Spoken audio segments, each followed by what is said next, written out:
আসো, সারাদিন তো আমরা বসে বসেই থাকলাম। চলো, আমার একটা ছোট্ট বেলকনিতে নার্সারি করছি, নার্সারিটা তোমাকে একটু দেখা দিই, আসো।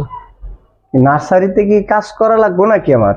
না, তোমার কাজ করতে হবে না, আমি যে করছি চাকরির পাশাপাশি আমি যেগুলা করি তুমি তো জানো না, মনে করো যে আমি খালি চাকরি করি। হ্যালো কিন্তু গাইস, দেখো, দেখতে পাচ্ছেন তো আমরা এখন কোথায় যাচ্ছি? দেখেন এই লাগে সব। এই কি এদিক কি কবিতর নাকি? দেখো এই যে তোমার ছেলে দুইটা কবিতর আনছে শখ করে। বাহ, এই কবিতর গুলা আমি দেখাশোনা করি। আচ্ছা।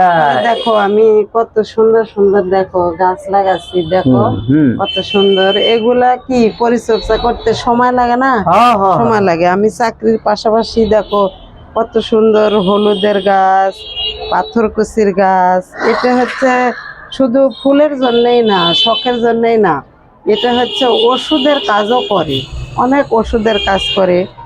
তারপরে এই যে জবা ফুল, এই জবা ফুল দিয়েও অনেক অসুখের কাজ হয়। যেমন চুল পড়ে গেলে এই জবা ফুলের পাপড়ি সিদ্ধ করে মাথায় দিলে চুল গজায়।